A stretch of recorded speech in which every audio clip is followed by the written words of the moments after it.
環球大戰線深入世界最前線，全球各地的觀眾朋友，大家好，我是葉思敏。今天節目大主題會來關心到的是，以色列到現在還想開戰哦，持續的在繼續轟黎南。那麼穆吉塔巴在這一場國喪當中沒有出席，因為呢已經被以色列列入在必殺名單當中。川普是不是壓不住納坦雅胡？今天也會特別來做關心。伊朗這一場國葬已經變成全民復仇，而且更團結強大，形成了伊朗更強勁的領導班嗎？今天就這些議題，我們會一起來做關心。先來關心我們的在場來賓有誰？前國安會副秘書長楊永明老師，思敏好，各位朋友好。時事評論員李義修，思敏好，大家好。前海軍艦長呂禮士艦長，主持人好，各位觀眾大家好。好，觀眾朋友持續提醒大家呢，今天節目開始前幫我們節目按讚，並且呢按下熱推鍵，也可以在留言區寫下熱推，希望跟我們互動一樣，寫下思敏你在哪一個城市收看，我會親自的來做回復。那麼提醒觀眾朋友，在我們的主頻環球大戰線的主頻，現在已經有我們的新成立的會員頻道了，歡迎觀眾朋友在這個主頻當中按下加入鍵，就可以加入我們的會員頻道當中，享有更及時的消息，還有 Q&A 互動等等哦。那麼今天的大主題美伊戰事，我們先來關心有3個火線話題，等一下我們一樣請來賓特別幫我們做解答。首先我們來看到的是伊朗舉行的這一場國喪哦，動員上千萬人，是一個全民團結，還是戰爭壓力下的一個反勢凝聚呢？像現在看起來，川普當初是想要打垮整個伊朗政權，怎麼看起來伊朗有了更強硬的新政權正在成立呢？第二件事情是，美伊現在希望進入和談，但是以色列則是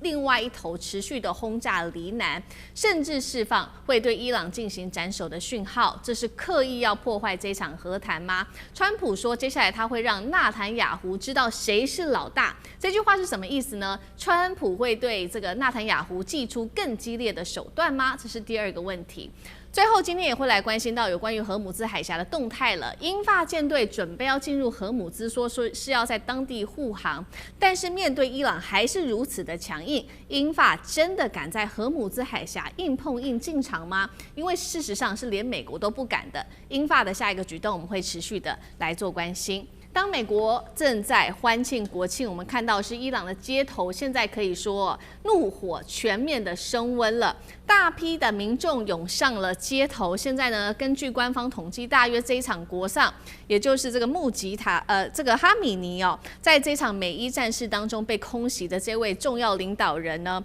哈米尼為他來舉行國喪。這一場國喪呢，來自於伊朗官方估計，大約有超過1000萬人參加，已經佔伊朗總人口的1/6了。結果我們現在看到的是，它不是哀悼哦，是變成了一個看起來像是復仇總動員嗎？美以把哈米尼變成了一個凝聚民族情緒的殉道符號，這個是來自於專家的最新解讀。群眾在這一場示威當中之下，他們不斷的高喊美國去死，以色列去死，並且直指我們只有一句重點，就是我們要復仇。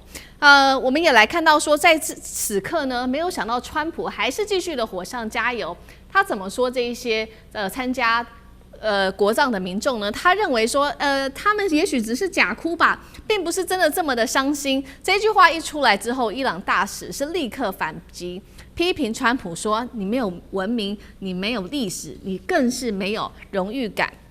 我們看到這個《華盛頓郵報》針對這次國喪也做了一個分析，他認為呢，穆吉塔巴的領導之下，伊朗新的領導階層現在呢變得更強硬、更年輕，而且更殘酷，而且有膽識。這是來自於《華盛頓郵報》的最新分析。那麼我們來看到以色列的部分呢，現在最新消息哦。這個以色列持續的鎖定黎南來做攻擊，以色列出動了包括它的武裝直升機，向黎南地區發動了多枚導彈，還被發現無人機又再次的襲擊當地的一處民宅哦。原因就是因為我們也看到了以色列動作這麼大，所以呢這一次呢，這個哈米尼的兒子穆吉塔巴其實是沒有出席的，因為擔心會遭到以色列給鎖定攻擊。那以色列國防部早就把穆吉塔巴給列入了必殺的名單當中。針對於這個以色列的種種動作，土耳其最新總統說絕不能允許以色列繼續的做這樣的炸毀的行為，因為會破壞美伊之間本來就談好的 MOU 所以今天節目一開始，先請教這個楊老師怎麼看？伊朗現在是不是比戰前還要更殘酷了？川普這一仗是不是又賠了夫人又折兵？伊朗大使反川說川普沒有文明，老師怎麼看？你應該是問伊朗是不是比戰前更團結了？那是的，我覺得目前看起來，伊朗經過這次戰爭，從2月28號到4月7號停戰，到現在開始進行和談。到這2天，就是哈梅尼進行國葬，那你看到伊朗其實這個國家是更團結了，但這個團結帶有一點悲壯感，也有一點民族主義的反彈啊。民族主義的反彈應該是很清楚了，因為他如果川普認為說這些人是假哭，我覺得真的是太膚淺，膚淺顯現出美國歷史的膚淺，川普自己對這個伊朗的認知的膚淺，那這個國家這個文明2000年，它事實上過去長久以來受到外來的族群的侵略，甚至佔領、統治，在波斯這個地方。那這一次呢，你看到它前所未有歷史上最強大的帝國，對他們來講就是美國帝國，在1979年之後呢，不斷的進行制裁、圍堵，然後現在戰爭，把他們的最高領袖給暗殺掉。那經過這麼長時間就是的這個過程，那他們覺得說對抗霸權，這個是從歷史上、文明上一直以來他們希望能夠有所成功的。結果在這次的戰爭當中，雖然是喪失很多生命、財產然後呢，但國家維持完整，政權也維繫下來，文明跟主權沒有受到任何的影響，而且現在整個談判的方向對他們有利。所以，從伊朗的歷史、文明、主權跟國家的這個角度我覺得其實這種帶有歷史跟民族主義的反彈呢，是伊朗人呢覺得很驕傲，但是又很悲壯，因為畢竟這個國家被整個美國跟西方的制裁，那能不能夠這一次突破也不確定。你看現在以色列還在那邊繼續的攪局，然後呢，川普也不斷的在放話，那可是他們知道。掌控了就是地緣的這種優勢，以及荷姆茲海峽的這個掌控，已經有事實上是立於不敗之地。美國已經不願意再去做另一場大型的戰爭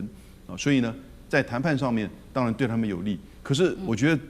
絕對不會這麼的順利跟樂觀，因為以色列會攪局，而且同時美國呢也絕對不會放棄他們在中東地區的掌控。那所以。接下來，荷姆茲海峽到底會怎麼樣的順利的通行？這種帶有悲壯跟民族主義的這種就是反彈我覺得在今天伊朗的這個整個情緒是非常可以理解的。但接下來呢，他們的領導階層一方面是擔心自己是不是會變成下一波以色列的就是暗殺的對象，另外一方面呢，要怎麼去進行就是接下來這個談判對他們比較有利，而不會讓人民在現在的民族主義反彈之下。覺得好像你好像退讓了，那因此這種在務實跟情緒跟民族主義之間的這種擺動我覺得其實對伊朗的這個領導人也不是一件很容易的事情尤其是談判者因為不斷的會有人插花嘛，因為以色列川普甚至連英法都會有這樣一個想法，所以我是覺得接下來的這個情況，當川普在講說這個是這個假哭，然後呢，伊朗駐巴基斯坦那個大使就罵他，你這是沒有文明的理解。不要忘記川普在4月7號的時候曾經在波文上面說，他說接下來我會把一個文明給消滅掉。4月7號，其實也就剛好他停火的那一天他居然這樣子講，全世界包含許多聯合國的組織都譴責他，因為你這是一個種族滅絕的警告，來自於全世界最強的軍事霸權國家的元首。而更諷刺的是，是在他從2月28到4月7號這個戰爭打輸了，基本上是戰爭失利嘛，不管是戰術上還是戰略目標上。那然後呢，去放話說要把伊朗給文明消滅，那事實上完全沒有做到。可是這種放話式的、這種自己寒爽式的發川普式的語言呢，有的時候他真的會變成政策，有時候真的會變成他接下來的動作。所以你也不能只是把它當作只是好像另外一個就是媒體上這個自己寒爽的放話，不完全是因為他是有權利最高權力的這個掌握者，川普，即使到今天，所以未來的這個情況，我覺得不確定性仍然很高。但是今天伊朗的這個情況呢，的的確確是面臨到那個既悲壯又是民族主義的這種滿足，但是又強烈的反彈。未來的不確定性仍然很高。好，所以我們現在看到的是這一場國葬哦，聚集了超過10萬人聚在一起，整個民族主義掀起哦。那麼伊朗人民就喊說，接下來他們要來做報復。我們看到一邊是伊朗的態度已經非常明顯了，但是另外一邊以色列的動作完全沒有停下來，它持續的狂轟黎南地區哦，就是要破壞接下來的美伊和談嗎？那接下來盧老師幫我們看到，接下來川普的態度又是如何呢？因為他最新才說了，我接下來呢，这個納坦雅胡要來跟我見面了，我要讓他知道誰是老大。這句話又怎麼解讀？一休怎麼看？簡單來講哦，這個就是納坦雅胡是現在整個局勢裡面他是最焦慮的一個存在，因為如果今天伊朗就這樣子跟美國和談了，那代表美國勢力基本上是永久的就從波斯灣失去了一個支點，因為我們知道第5艦隊、太平洋中央司令部、烏代德空軍基地這些最厲害、最好的美軍基地基本上都在波灣裡面，而在波灣裡面現在都進行癱瘓的狀態。所以，如果說現在這個態勢這樣下去的話，那等於相當於以色列必須自己獨自面對整個中東的局勢，而美國事實上就從這邊後撤了。那納坦雅胡所看到的跟美國所看到的完全不一樣。他看到的是，如果要打的話，那得把伊朗給打散架。這就是為什麼他一開始跟這個川普報告的時候說，我們有這個機會把老哈梅內伊跟他的領導階層一鍋端，所以48個都被清空了嘛。結果發現的是什麼？發現的是不但沒有打垮伊朗領導階層，還讓伊朗呢他的這個年輕領導階層上來之外，而且還打出了韌性，而這個韌性最後是造成美國失敗的關鍵嘛。所以這個是第一點，就是說納坦雅胡的一個徹底的戰略誤判。那這個戰略誤判為什麼是基於他個人的貪腐事件，他在國內的權力的問題所形成的？那現在他既然打不到伊朗，所以他只好去打黎南，因為黎南這個真主黨是跟伊朗它是同一陣線的，而伊朗的和平協議裡面非常清楚規定，必須包含抵抗陣線，也就是抵抗陣線的所有的這樣的組織的成員，包含真主黨，包含這個胡塞武裝，包含伊拉克的民兵組織叫伊拉克的伊斯蘭抵抗陣線這樣子。那目前唯一以色列只夠得到黎南，因為很簡單，飛機飛到德黑蘭一定要加油機，加油機一出動，美國馬上知道。所以你是沒有辦法躲過美國的法眼。那美國現在反對嘛，所以川普現在不惜說出說我要把美軍派到黎南去做維和啊，這真的機器是核心。大家知道當年哦，這個中國也有派過維和部隊，2006年的時候，結果那一年的這個冬季的時候，就一個中校被炸死在這個現場，包含其他多國的這些維和部隊，所以以色列橫起手來，他是真的敢下毒手的。那我覺得以色列最大的低估它的原因是什麼呢？其實主要還是他對於伊朗整體韌性跟他的一個這個深度的一個不理解。伊朗是個大國啊，比如說我們剛才圖上寫的是1000萬人參加國葬，1/6，其實是1/9。為什麼伊朗是9200人最新登記？那這一次這個48個黨政高層被端掉之後，我們看到他怎麼恢復的呢？他做雙向恢復，年輕少壯派晉升之外，老的大量退休的政治家復原，恢復回來上班。所以現在的伊朗伊斯蘭革命衛隊的這個辦公室主任其實是他們前外交部長，而且這裡還就是外界也錯估了一個伊朗的形勢，包含對伊朗滲透最深的以色列。伊朗的整個政經形勢它的複雜度在於哪裡呢？革命衛隊跟政府單位，也就是我們說，伊朗是一個政府2套機構，宗教機構跟一般的行政機構，這是錯誤的理解。它的人員是可以流動。所以現在這個很有趣的現在啊，就是說，川普也知道，整體來講，這個目前最大的 bug 就在納坦雅胡。但納坦雅胡對於伊朗的形勢判斷依然不足，而且一旦這時候收手的話，伊朗再等到恢復再反撲，那以色列接下來問題就非常大了，因為伊朗已經發射過一顆飛彈到內蓋夫沙漠的深處，它的核子設施旁邊。我告訴你，我看着你啊。是。所以現在以色列壓力是很大的，而納坦雅胡壓力是更大的，因為這個是生死柱，不僅是以色列生死柱，也是他個人的生死柱。好，這個是關於這個以色列現在最大的憂心哦。那我們也看到說，那現在其實呢，整個美伊和談當中，還有一點非常重要的就是有關於荷姆茲海峽未來的動向了。我們收到的最新消息是呢，英國已經表示了，阿曼已經同意接下來包括了英國跟法國會來做合作，確保荷姆茲通行的安全。法國接下來也會在中東這邊呢開始來派遣他的掃雷部隊，當中包括了2艘的是他的獵雷艦。那伊朗馬上警告說，荷姆茲海峽不能是域外勢力展示軍事力量的舞台，製造危機者，接下來你要負擔自己承擔接下來的後果。那麼伊朗大使他也說了，正在跟阿曼研擬新的航線的安排，未來將會對這些通行的船舶來徵收新的服務費哦。針對友好國家會獲得特別的考量。艦長怎麼看這個？接下來英法艦隊真的敢進入荷姆茲海峽嗎？我們先討論一下為什麼美軍艦隊沒有派遣相關的這一個例如說像濱海戰鬥艦，那直接進入這個區域進行獵雷，因為美國的這個濱海戰鬥艦的獵雷模組啊，也不過就是這1-2年才完成，它的訓練還不足。那這個是其實有關於獵雷模組是當年濱海戰鬥艦設計的非常重要的一個部分啊。那它的這一個獵雷呢，其實是配合了空中、水面以及水下，就是 3D 的一個立體的這一個作用啊。那但是呢，我們講到說，現在英法都躍躍欲試啊，但是有一個問題出現，也就是英國到底有沒有艦艇在這一個位置？其實有啊，4-5型的這個驅逐艦龍號。之前不是就已經宣告它已經進入了中東這個海域？那為什麼它沒有辦法做？因為它是驅逐艦，它不是獵雷艦。那換了法國為什麼這麼說呢？因為法國最近幾年它有一個例行性的這個克里蒙梭行動，那也就是由這個戴高樂號為旗艦，然後帶着一個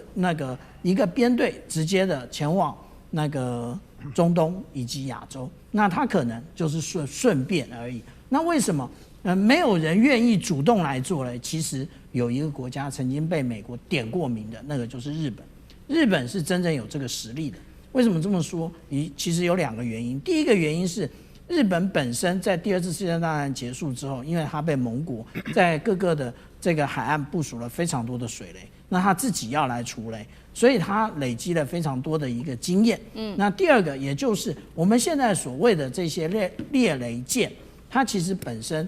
之前是木頭做的，現在其實我們講到的都是非磁性的一個複合的一個工藝，例如說 FRP 啊這種構成，這個也是日本的強項。可是日本為什麼現在不說話？因為日本動輒得咎，那現在已經不打仗了，日本不是可以透過海外的這一個維和嗎？他為什麼不做？其實高市早苗，現在他如果真有這一個國際的這個想要得到這個國際的聲望，現在就主動嘛？為什麼不？因為到底有多少雷，有什麼樣的雷，美國還有英法都搞不清楚。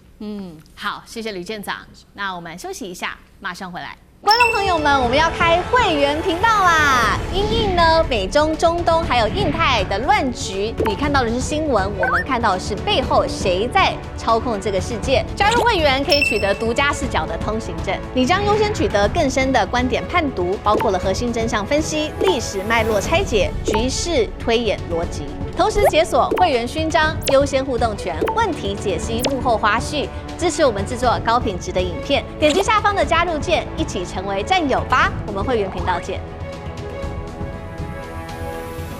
好，接下來我們要來關心中國大陸這一次海上大動員哦，包括呢中國出動了110艘的軍艦壓境在第一島鏈，另一頭1周內是連闖了日本周遭4大戰略水道哦。另外，我們今天也會來關心到是中俄的飛彈也攤牌，火力網現在在成型當中，美軍航母神話還撐得住嗎？還有西太的威脅到底接下來會有多大？今天就這些議題會一起來做關心。我們先來看到這個西太平洋現在的壓力真的是在升溫。中國大陸這一次不是演習而已，在改寫第一島鏈的整體的規則。我們要來看到的是在1周之內已經被發現至少是7艘來自於大陸的主力軍艦接連穿越了日本周遭的4大戰略水域。好，這當中包括了我們今天會來特別關心到宮古海峽到大隅海峽、對馬海峽跟宗谷海峽。這個是大陸的船艦在這邊開始進行的穿越。我們也來看到時間軸4大戰略水道，包括從24號開始052D 就進入到了日本海，054A 護衛艦也同樣的穿越了宮古海峽進入到西太平洋。27號、28號也可以接連看到，包括052D 啊、055萬噸大區、054A， 包括了這個它的鹽城艦、綜合補給艦也穿越了橫當水道跟大隅海峽。再來看到的是052C， 在6月29號穿越了大隅海峽。我們來看到這一次在6月30號這一天，055大區它的這個驅逐艦東莞艦，這個是首次穿越了沖繩到西太平洋遠航的一個訓練。最後是在7月1號也可以看到這個054A 穿越了宮古海峽。我們看到這個是中國大陸它的軍艦穿越了日本的4大戰略水道。另外一頭來看到的是來自於吳釗燮的說法，他說中國近期也沿着第一島鏈也發現了超過110艘的軍艦、海警船、公務船，也創下了最大歷史上規模的一次部署記錄。所以節目一開始先請教艦長怎麼看了110艘的軍艦在第一島鏈，再來就是看到的是7大主力艦1周內連續穿越了日本4大戰略水道。這個北京現在在傳達什麼樣的訊號？它的動作又代表什麼？另外，我們剛剛收到的最新消息是中國大陸它最新呢試射了它的巨浪3，來自於中國大陸央視的最新證實。艦長怎麼看？之前有所謂的國安人士說，每年的冬天是所謂的解放軍歲末冬操的重要時節，這一次也就是徹徹底底的打臉。根本沒這回事。每一年最適合訓練的時間，也就是5月以後到10月之前。那除了颱風經過之外，那我們看到這張表就告訴我們，從6月29號到6月30號，一共我們看到日本防衛省統合幕僚監部發了11報我們已經很久沒有看到這個狀況了。那這11報呢，當然我們可以看到俄羅斯的，我們也可以看到中國大陸的，它的艦艇不斷的在第一島鏈這邊出現。那如果我們把它分析一下的話，我們就會發現它這樣的穿越其實包含了對馬海峽、大隅海峽、橫當水道以及宮古海峽的這個部分。那它這出動的這個艦艇非常多，那其中還包含了我們看到這個通過大隅海峽的南昌艦、鹽城艦以及東平湖號編隊，其他都是單艦。那我在上個禮拜的節目我就曾經分析過，單艦通過其實它都有其他的意涵。為什麼？這個最早是俄羅斯它的一個作戰想定，也就是它的一個潛艦呢，其實都是潛伏在水面艦之下，可能是軍艦，可能是商船，它在下面通過。那如果你在監控的旁邊的這一個艦艇，你的聲納手，第一個可能是經驗不夠，第二個聽得不夠仔細的話，你可能認為那個就是水面艦的一個車葉的聲音，但是不是，它可能是有2個車葉，一個是水面艦的聲音，另外一個是潛艦的聲音。所以我們看到從29號到30號這麼頻繁的通過第一島鏈，也就是我們剛剛從主持人這邊得知說，有關於今天中午的12點01分，那解放軍在這個太平洋的相關公海發射了這一個巨浪3。那他發射巨浪3，那總是094的這一個戰略導彈核潛艦帶出去的。什麼時候出去的？就是我們剛剛講到的這一段期間跟着一起出去。而且這張圖最妙的是什麼？這張圖最妙的呢，其實我們可以看到，在24號到28號通過對馬海峽的這個期間呢，也就是解放軍的052D 的這個西寧艦以及貴陽艦，可是它實際上去監控伴航的到底是哪一艘船？是日本的海洋拖船1200噸。哎，奇怪了，我們不是說它有非常多新一代的這一個最上級跑到哪裡去？其實，在這麼多裡面，只有一艘最上級，它監控的也就是剛剛主持人講到的，這穿越宫古海峽的這個東莞號。那除了這一艘，也就是我們看到的這一個位置，其他的我們還看到了這個石河田號，它是12100噸的補給艦啊，連補給艦都出來那個監控伴航。那其實這邊還有2艘，這一艘還有那一艘，其實這2艘派遣的是什麼？就是我剛剛講到的掃雷艦。那這一艘黑島號，它還不是掃雷艦，它是掃雷艇，它連500噸都沒有。那以這樣的一個程度去監控，中國大陸解放軍的第一島鏈的穿越，那代表的是什麼？也就是日本最近在做什麼堅毅之龍啊，這個東方之盾啊，那還有環太平洋軍演，其實軍力已經不夠了。為什麼？因為海軍除了我們講到說尋常的訓練以及這種任務之外，它還有1/3的兵力是需要正常維修的。所以其實日本雖然現在感覺上做這個最上級很順手，但是實際上來講，它的艦艇數量也是不夠的。而且我們現在如果仔細的追看下去的話，我們現在看到的通通都是有關於穿越第一島鏈的部分。可是我剛剛有提到有日本跟對不起，有中國大陸跟俄羅斯的。那俄羅斯的艦艇在幹什麼？他們在做海上联演2026的部分，這一個是青島的港口，我們可以看到052D 驅逐艦開封號配合着俄羅斯的守護級的護衛艦以及 Kilo 級的潛艦，還有光榮級的巡洋艦以及這個救生船，全部通通都已經就位了。那這個是7月5號，也就是昨天的時候，我們看到這一個有關於這個央視它相關的報道，這些船通通都進了這一個青島。那他們以前這麼大規模做的時候，他們都去了哪裡，在幹嘛？我們在往前看的時候，他們上一次去的时候，他们上一次这样子出現的時候，他們是去了阿拉斯加，也就是他們直接的繞了那個從日本的這一個也就是這個北海道以北穿越之後就不見了。這個時間點是我們看到的9月9日，可是再出現已經是9月27號了。那他們這時間去了哪裡？後來這個我們看到這個美國海岸防衛隊實際上的照片，他們出現在白令海的基斯卡島這邊。所以現在最擔心的除了日本之外，還有美國。好，所以我們也看到說，不只是中國大陸的軍艦在對日本做出警告，還包括了有俄羅斯中俄的軍艦都集結來給這個日本一個警告，還包括了美國給他一個警告。這個是海上的動員。另外，我們也來看到中俄現在的飛彈也同樣的一起亮相。今天特別來關心到是中國大陸近期特別公開的這個射程2000公里的鷹擊20呢，它是可以從055上面是做一個垂直的發射，打造區域拒止，還有這個遠距反艦的作戰體系。其實現在不只是美日緊張歐洲最新在這個巴黎舉行的這個防務展上面呢，這些歐洲的這個導彈集團，他們就是以中俄的這個高超音速導彈為假想敵，他們也列出了目標這當中他們擔心的還包括了有鷹擊17啊、東風17、東風21、東風26，還有俄羅斯的伊斯坎德爾匕首跟它的鋯石導彈等等。歐洲特別警告了說，其實呢，包括了中國大陸跟俄羅斯的多款極音速的飛彈是歐洲的新威脅。這一些飛彈甚至是連歐洲自己的防空或者是來自於美國的攔截的系統都可能會受到嚴峻的挑戰。一休怎麼看？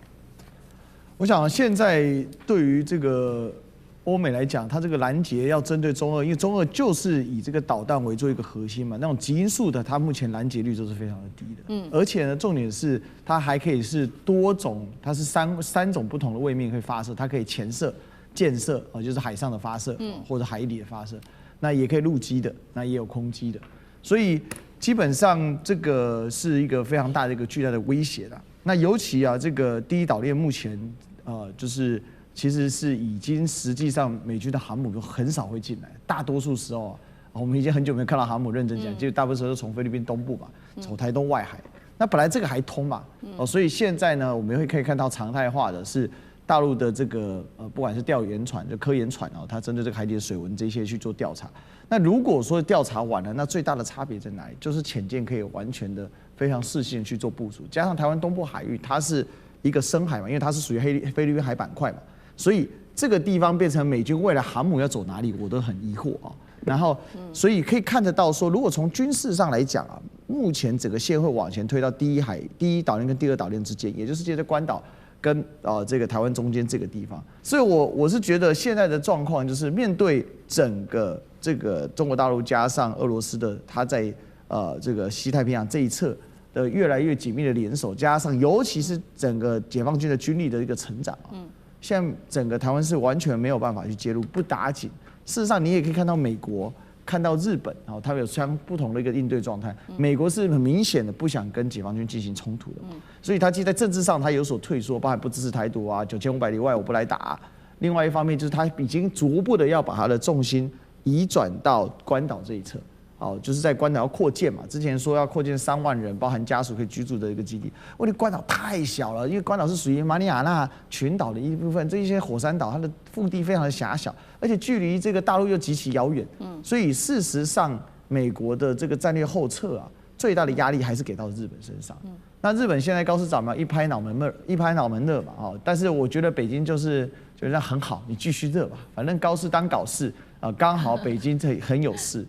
所以這個很有事，這個可能在未來的某個時間點，我認為一定會發生中日在物理之間的碰撞，只是這個碰撞具體的樣態是什麼？我認為不會上升到戰爭的樣態，但是解放軍一定會怎樣可控，可以控制、可以限制，並且可以指定的狀態之下來發生這個碰撞，讓日本死了這一條軍國野心。好，所以我們看到一方面，這個美國正在戰略後撤，不想要介入在第一島鏈的衝突。那另外一方面，現在日本就得自己自立自強，也得想辦法了。因為我們來看到的是美國五角大廈自己做了一個評估，他認為說，美軍如果真的介入台海戰爭，恐怕面臨嚴峻挑戰。那現在我們剛剛說嘛，這個高市早苗要自己想辦法，於是他就去了一趟印度，希望跟這個印度一起來共同深化印太安全。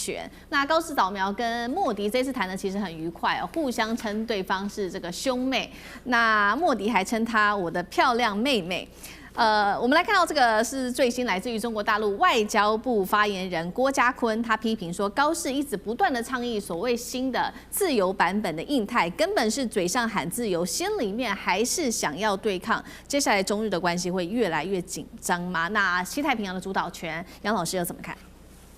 現在中日關係是走向一個惡性的螺旋了哈。那當然，整個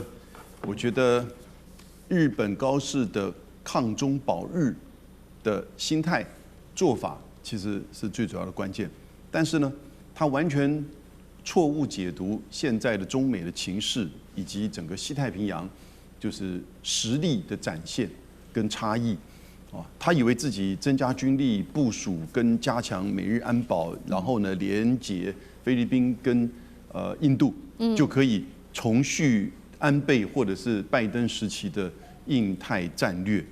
我覺得完全錯誤解讀。因為中美之間你看到，尤其是剛才7月6號12點鐘，大陸這邊試射巨浪3型的潛射飛彈。那什麼是巨浪3型？它可以發射大概是8000到12000公里，所以它是一個洲際型的潛射，也就是潛水艇發射。那這個潛水艇發射代表核組的3位一體，就是陸基、海基跟空基。陸基是什麼時候？陸基是2024年9月的東風31A 從海南島，然後呢，空基是什麼時候？那空基從2019年到最近6月底的時候。22次的中俄聯合巡航，不就是轟6K、圖95，這都是戰略轟炸機嘛？然後呢，就補上了這一次的，就是巨浪3。巨浪3應該可能是在2019年6月的時候，據稱就有測試過啊。但這一次很明顯的測試。我看到最新的報道是指它是從南太平洋這邊發射的哈，那因此這個就很清楚告訴你，在第一島鏈跟第二島鏈的範圍之內哈，其實這個區域距值中國大陸這邊已經是完全掌控。第一島鏈範圍之內，它已經完全具有這種主動權。第二島鏈它的經常性，我們剛剛看到的這整個就是這一些的巡航哈以及穿越，它已經具有就是整個掌控的能力。那尤其再加上核嚇阻的這個能力。所以，告示日本，你增加部署，當然他也許覺得說他可以一直多賣一點武器賺點錢，哦，對日本的經濟有幫助。但中國大陸出手了，也就是在這個稀土跟稀有的金屬上面就卡脖子，那所以反而會造成現在日本的自己本身民間商用的這個製造業現在受到影響。所以。這樣子一個情況，印度會跟他配合嗎？對不對？我們都不要回答這個問題了。印度也比他重視印度洋，好不好？印度也可能重視他在中印之間的邊界問題，他怎麼會關心到這麼遙遠的，連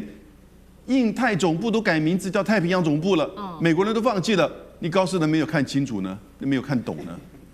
好，謝謝楊老師。那我們休息一下，馬上回來。觀眾朋友們，我们要開會員頻道啦！因應呢美中、中東還有印太的亂局，你看到的是新聞，我們看到的是背後誰在操控這個世界。加入會員可以取得獨家視角的通行證，你將優先取得更深的觀點判讀，包括了核心真相分析、歷史脈絡拆解、局勢推演邏輯。同時解鎖會員勳章、優先互動權、問題解析、幕後花絮，支持我們製作高品質的影片。點擊下方的加入鍵，一起成為戰友吧！我們會員頻道見。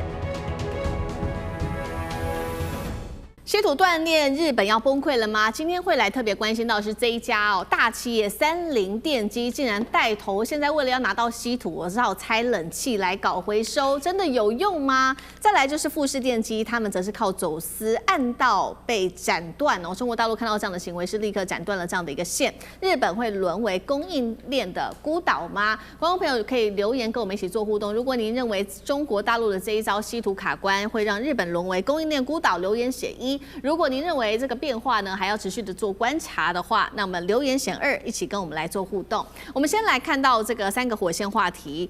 一方面呢，日本現在在喊要去中國化，一邊呢，他為了要拿到稀土，只好拆冷氣了來拿到稀土，這個是被逼回的現實嗎？第二件事情是，日本除了自己想辦法之外，他也開始聯手其他的國家。法國這2個國家說要一起來做稀土的回收工廠，真的能夠是一個重要的解方嗎？還是一個戰略口號？第3個問題，富士電機爆出疑似呢有稀土走私哦，日本現在是連灰色取得管道都被堵死，因為中國大陸最新也針對了這樣子的一個管道做出了管制。那麼日本會不會被逼成為一個供應鏈的孤島呢？今天就這些議題，我們會一起來做關心。好，我們要來看到最新消息哦。日本講得很漂亮，他說要打造自己的供應鏈，但是現實就是這個中國大陸的稀土手段一掐緊之後，我們剛剛提了嘛，日本怎麼做呢？他開始做的就是徒手拆冷氣、挖廢家電跟回收垃圾找稀土，而且帶頭的企業竟然是這一間大企業，還不是中小企業，三菱電機，他們主動來推動冷氣機回收的計劃。從哪裡來拿到稀土呢？包括報廢的空調壓縮機、馬達跟磁鐵裡面，將這些稀土重新給它挖出來。日本這邊做了一個統計，說，靠着回收計劃，包括這個冷氣裡面所需要的稀土，大約35%的利用率都是可以拿到的。真的有這麼的容易嗎？我們也會持續的來看哦。但是呢，日本的民眾就炸鍋了，他們認為說，這個日本稀土短缺的問題已經嚴重到比政府所說的還要嚴重太多了，甚至他們痛批說，我們又不是在撿垃圾，為什麼要做到這樣子的一個手段呢？這是來自於日本民眾哦，非常的氣憤，他們還擔心接下來冷氣機的外機會不會這個盜竊的問題變多了呢？好，那另外一方面，我們也來看到呢，日本還拉上了這個法國，要一起來做這個稀土回收，直接鎖定的就是要在歐洲建立首座的稀土回收工廠，投資金額2.16億歐元，預計2027年就可以來做運轉，希望能夠提煉到這當中的鋰、重稀土。但是我們也來看到，目前呢面臨的4大問題是什麼？來看到第一個就是量不夠，還有純度不足，成本太低，成本太高，還有時間呢還是相对的太慢了。這個是中國大陸出手的管制。再來就是它也針對了包括日本的企業做這個稀土的雙軌管制，把許多的企業10家大企業列入觀察名單當中，大幅的增加對於稀土、礦物、永久磁鐵、軍用物資的審查。所以今天節目一開始，我們來特別請教艦長怎麼看30帶頭做的這個拆冷氣的動作，還有包括拆廢家電的動作，代表說中國大陸已經打到日本製造業的痛點，他們沒招了嗎？艦長怎麼看？可能不只是打到痛點，而是真正的卡脖子，也就是這些工業是否能夠存續都是個問題啊。我們講到說這個稀土啊，它不是土啊，那它只是感覺上好像是土，但是它是不是真的很稀有？它不是真的很稀有。它真正的問題是冶煉或者是萃取的過程很複雜。那在之前呢，大家會認為說這是裡面有非常大的這一個污染啊。可是中國大陸起步的非常早，它從1970年代透過這個徐光憲院士啊，他就已經來着手的有關於稀土的如何的萃取的過程啊。甚至啊，連領導人這個鄧小平都曾經講過稀土啊，我們就知道中國大陸呢，其實是因為它自從改革開放之後，它成為這個代工的大國。那代工呢有2個重要的原則，第一個也就是重要的，它要達到量產的規模，它達到量產規模，它才有足夠的廠商剩餘啊。那第2個也就是它要掌握原料，掌握原料也就是稀土的部分。那中國大陸也因此啊，它在很久以前，也就是20年之前，它就已經能夠完全的掌握各種稀土，不是我们只講的中重稀土而已。例如說，我們現在還講到這個鎢也是，我們講到的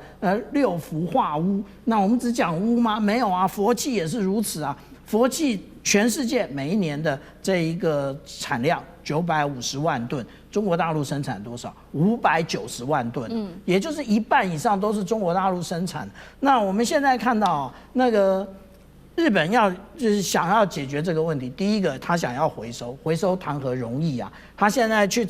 拆冷氣，那其實他還不如多拆手機啊！手機裡面的稀土元素甚至可能更高。其實他可以把他的之前的這些潛艦也拆一拆，裡面也很多的這些稀土元素啊。第2個，他就走了這個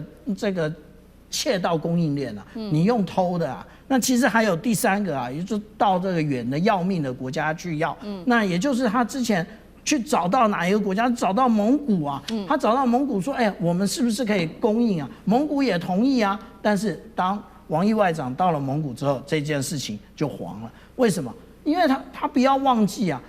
蒙古一直長期以來遂行的第3鄰國政策，因為它只有2個鄰國，它不是中國就是俄羅斯，是它2個鄰國。那它要能夠往外輸出，其實只能靠陸運、海運。那它以及它沒有海運啊，那只能靠陸運跟空運。那但是這都非常貴。最近日本又想到一招，跑到南鳥島5000公尺深的海裡頭去挖，結果挖出來的還沒有冶煉的這一個過程，就已經是中國大陸成品的這一個20倍的這一個價格。所以日本想什麼方法都沒用，還不如好好的回到中國大陸的要求，就是拋棄這一個台灣有事就是日本有事的這一個胡說八道的說法。好，那同樣的問題也請教一休怎麼看？那另外呢，剛剛我們提到了嘛，他這個日本之前去尋求蒙古的幫忙沒效，那這一次找法國一起來做這個稀土回收廠有效嗎？那一休又怎麼看？這個居民兩管制清單的這個威力啊，這個當初年初的時候弄的時候，大家還想說，日本怎麼會印啊，都沒有反應這樣子哦。那實際所有人都知道，其實就在等倉庫清空了，你就知道。因為稀土是這樣哦，即便做程式回收，它跟鋁跟鋼這種普遍性的這種還有銅嘛，這我們最常回收的幾個金屬是很不一樣，因為它分布得很散，它只在關鍵零組件裡面有。所以剛剛艦長提到這是非常關鍵嘛，你即便去手機裡面挖礦，那純度最高，那又怎麼樣？那數量也非常的少。是它直接的結果是什麼呢？目前日本認為說，2026年他們用城市礦山，也就是我們的廢品，回收率只有35%，就極限35%用回收代替。那就算你這個推到2030年，你有辦法全部使用嘛？而且你這裡相當於是你越用越少嘛，因為你不斷回收，那回收是會耗損的。那你能夠持續多久了？哦，這第一個。第二個啊，它整個的一個影響是非常巨大的，不只是日本啊，我们看到美國最近出现一個很搞笑的場面 ，F-35B 啊，這最先進的這個5代逆中戰機呢，竟然交付的6架沒有雷達的，就機坪裡面只裝了配重塊的一個飛機，交付給美國軍方來使用。這簡直是聞所未聞、匪夷所思。為什麼？因為他們現在想要用的這個雷達那它變成說它沒有辦法足夠的微縮到它的機坪內，因為這個雷達的性能的問題。你如果用其他非稀土代替的話，就是沒有那麼好。所以現在的關鍵是雷達造不出來，這個是很要命的。再來第3點這個其實我們很多說卡脖子啊，其實我講白了叫斷氣因為我們知道從歷史的脈絡來看呢這個19世紀是煤鋼的世紀，20世紀呢其實是這個銅鋁的世紀，銅跟鋁被大行起來，尤其是鋁，鋁合金怎樣飛航太空這樣的。到了21世紀是稀土的世紀，它是每一個時代我們都可以看到每一種不同的金屬它的運用到極致，因為我們對於鋁、鋼、鎂這些都已經非常非常的透徹，但是我們對於稀土礦這些合金的這些怎麼去產生它的效用的話，還有一些可以透徹的地方。所以未來的科技包含 AI 啊，各種這種前沿科技，它沒有稀土寸步難行。所以現在看起來日本這個痛正在痛了，不過這個高市早苗最大的問題就是，如果他屈服了，那當初湧他上來那一股民意，也會成為摧毀他排山倒海的海嘯。所以為了避免被撕心裂肺吧，所以他只好繼續去當莫迪的小妹妹吧，只能這個樣子了。好，我們看到高市早苗的政治的動作已經影響到全日本的產業鏈了。那剛剛叫痛的，除了這個三菱電機，他們只好去拆冷氣之外，另外一家重要的也是同樣是日本的企業所以這一家是富士電機，則是疑似爆發了稀土磁體走私案。那麼這當中被挖說有涉及2名的日籍員工在中國大陸被逮捕，而且涉及的人總共10個。大家本來以為說是不是只有企業這家企業涉及在當中，結果呢往這個內部一挖，發現包括了海關、貿易商跟仲介都存在，可能有一起來協同這個灰色通道。於是呢，中國大陸現在也開始要斬斷這樣子的一個灰色通道了。會不會讓日本變成一座孤島？如果他的報復行動繼續下去的話，楊老師怎麼看？富士電機的這個事情不只是他們2位就是日籍的員工試圖把在夾帶中間永久磁鐵裡面的一個機械帶回到日本，而且把它給拆卸。那事實上還順藤摸瓜，把超過10個中國大陸當地的貿易商、中介人、本地人。那因此，這代表什麼意思？代表着中國大陸對日本的稀土的管制不是只有出口管制，而對於整個日本可能走這種灰色地帶，或者是走這種走私的方式然後呢夾帶的這整個路線也都管制下來，有的把它砍下來。所以當然中國大陸內部可能這些鋌而走險的人也許還會有，可是呢，我覺得就會大幅的減少，那就會有效的能夠去達成對於日本的稀土跟稀有金屬的出口管制。那這個出口管制會不會造成剛才思敏所問的，日本會面臨到孤島化的這個問題？孤島化是個概念那什麼意思呢？也就是它會不會在這個比如說軍事上、經濟上、外交上，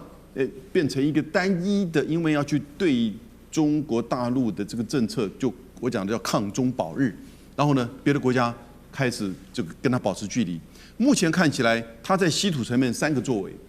西方的國家跟他還願意配合，因為對西方國家這也是一個他們未來這些稀土跟供應鏈希望某種程度達成自主。但什麼時候達成自主，天曉得。3年、5年，我覺得大家講3年、5年都其實都這個根本都沒有信心，應該可能10年、20年能不能做到都不清楚。那哪3種作為呢？第一個開礦，第2個回收，那就是拆冷氣機嘛。對。那第3個呢？降低在這些主要的器材裡面的稀土的使用量，他們現在是說在電動車裡面，可能原來用到稀土的幾個元素，改為用鐵，哦。那但是這個東西就是什麼樣的效果呢？所以這3個都根本走不出来。那因此它会不會真的走下去，變成孤島化？軍事上啊，經濟上，還有呢外交上。外交上可能這些西方國家願意跟他合作，可是呢，如果你真的是走向了一個跟中國完全對立的時候呢，他們也會考慮到自己是不是跟中國的關係、跟經貿關係、跟大國之間的關係，也要考慮到是不是願意跟你日本陪着你日本一路走到黑了。好，謝謝楊老師。那我們休息一下，馬上回來。觀眾朋友们，我們要開會員頻道啦！因應呢美中、中東還有印太的亂局，你看到的是新聞，我們看到的是背後誰在操控這個世界。加入會員可以取得獨家視角的通行證，你將優先取得更深的觀點判讀，包括了核心真相分析、歷史脈絡拆解、局勢推演邏輯。同時解鎖會員勳章、優先互動權、問題解析、幕後花絮，支持我們制作高品質的影片。點擊下方的加入鍵，一起成為戰友吧！我們會員頻道見。好，再來關心美國建國250週年，沒有想到這一天的慶典上竟然翻車了。可以看到煙火，本來放的這個煙火竟然燒了這個大橋，而且發生了槍擊案，見血。川普還只是想着他要登上總統山，印他的頭像在美國鈔票上面。經濟學人最新的示警專家也認證的東升西降已經不可逆了嗎？歡迎觀眾朋友留言跟我們一起做分享。如果你認為如專家所說的東升西降不可逆，留言寫1。如果您認為沒有這個事情，還是反過來的，幫我們留言寫2，一起跟我們做更多的互動。美國在這一天是它的建國250週年，我們要看到7月4號在紐約舉行了史上規模最大的一次呢，這個高軌的它的帆船跟軍艦的一場遊行，75艘的船隻可以看到非常壯觀哦，在這個哈德遜河面上氣勢磅礴。那麼也結合了150架的戰機的飛行表演哦，現場觀眾一起來做欣賞，包括有數十萬民眾直接在現場來做欣賞。我們看到沒有想到，在這個慶典期間卻發生了重大的意外。首先是他們在釋放煙火的時候，在紐約的布魯克林大橋上面的煙火。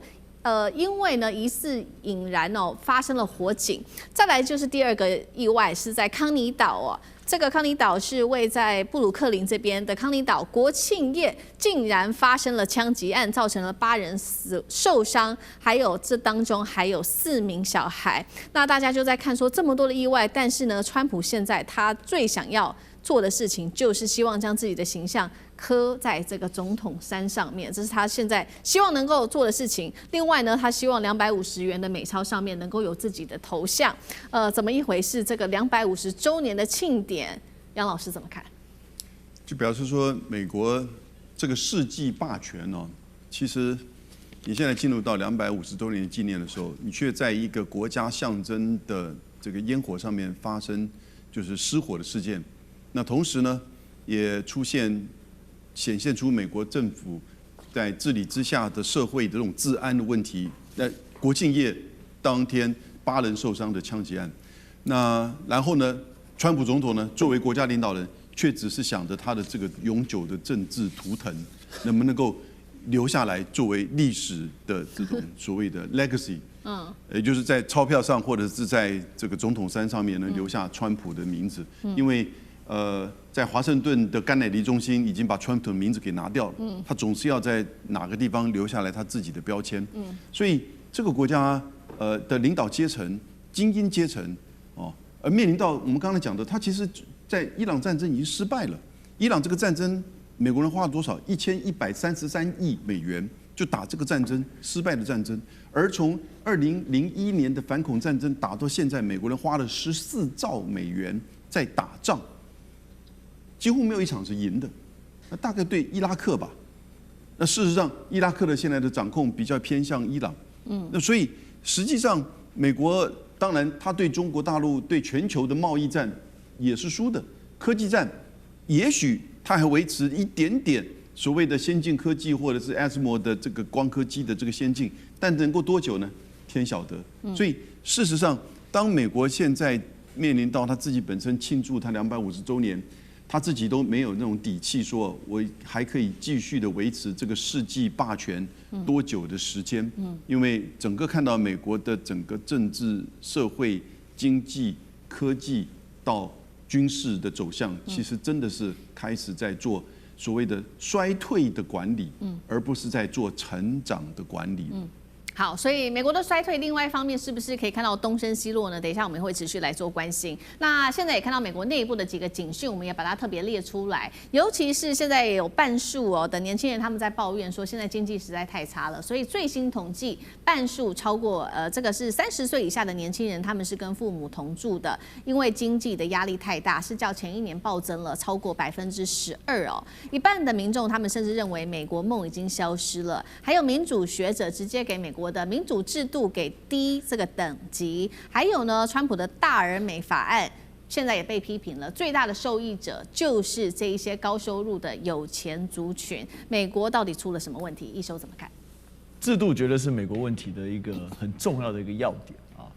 那大家知道，其實像這個很有名的一個學者狄東升老師啊，他是在这個大陸的學者，他寫了一本書叫《蠶豆》，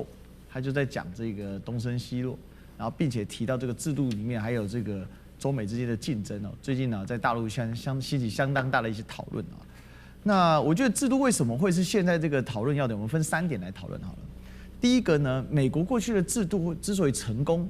當然有它的歷史背景各種，但反正我們從歷史的結果來論說，那確實蘇聯是在1991年12月25號就瓦解了嘛。那瓦解之後呢，那美國當然就迎向了所謂的 happy ending。所以當時 Francis Fukuyama， 我們知道法蘭西斯福山先生。他所寫的那一個叫做《世界終結論》，所以我們所有人都把目光投向了美國的制度何其的美好。可是問題就在於說，這個1991年12月25號是20世紀末，美國的制度的定版跟定型就是在20世紀。因為美國的聯邦體制，從另外某個角度上來說，它是一個超大型的東印度公司，它仰賴的是它不直接統治人民嘛，聯邦政府不直接統治人民嘛，這個由州政府來統治人民。它美國內政部其實沒什麼功能，它主要就管國家公園啊一些東西。然後這個裡面你可以看到，它只管什麼？它只管向外開拓，然後只管到世界各地搞經濟殖民啊，然後搞文化霸權。然後呢，這裡面呢，作為這個聯邦政府的真正的大股東是誰？是這些資本家，這一些所謂的政治巨頭，這個精英領導階層，所以讓美國政府非常的穩定。但這套體系在20世紀玩得轉，到21世紀它突然出現一個 bug， 也就是資訊時代的來臨啊，選民的口味改換了。原本美國的受過世界上非常特殊的制度，例如選舉人團制，不直接選舉總統。第二個，它的國會議員，它分上院跟下院、參院跟眾院嘛，它的這個國會議員本身的這個設計也很特殊，全世界上少數有上院權力比下院還要大的，所以這個是它的制度上的一個特殊的優勢，讓它可以長期由精英來領導。是，特別我們去看這個民主黨的 Super PAC 啊，就他們要超級行動委員會，這募款用的，裡面呢，他們有所謂的超級這個代表權。民主黨講究的應該是所謂偏向左派的大家平權，結果它裡面黨代表有特別大的權力，不是票票等值。所以這個精英領導對於美國的政權的穩定，所以我們常講，美國政府不管怎麼換，他們不違背美國長久利益嘛。但川普上來，經常全部對頭幹，為什麼？因為川普是誕生在民粹之中，而這個民粹是網絡數位資訊發達之後而產生的特殊現象。儘管川普依然是美國精英階層所產生的人物，所以這個第一點就是美國的制度已經顯得不合時宜，這是第一點。第二點，美國的對手，他從來沒有遇過像中國如此強大的对手。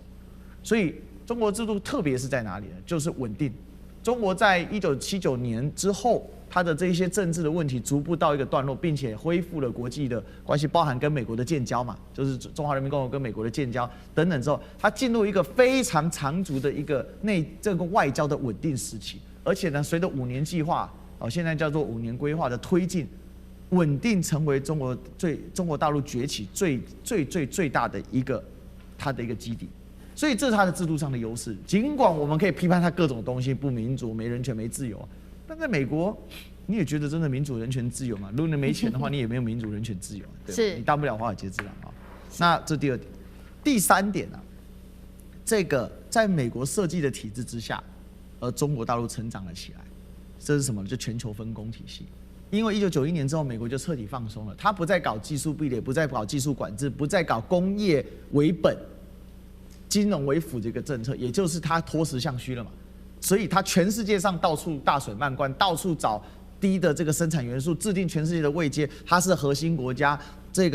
個亞洲四小龍是半邊陲啊，然後呢，非洲啊這些原材料生產是邊陲，由它來說了算。這個在它是霸權全球化還玩得轉，但問題它遇到了工業克蘇魯嘛，要中國大陸厚積薄發，體量大。雖然我一個只賺了幾毛錢，但我人多啊，我體量大，掙多了之後，我政府又長期穩定，有意識的發展全產業鏈，所以它就等於是撞上了這堵山。所以這個凡此三種制度的比較，這個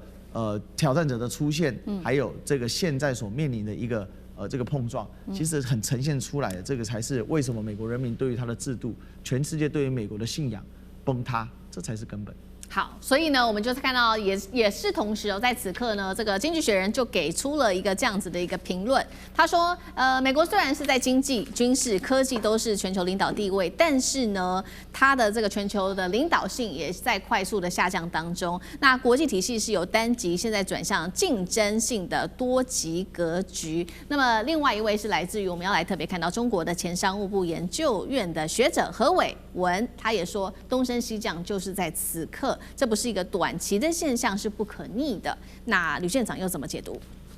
其實啊，我們怎麼看這個東升西降呢？也就是美國，你連國慶煙火都放不好，你不但呢造成了這個布魯克林大橋的這一個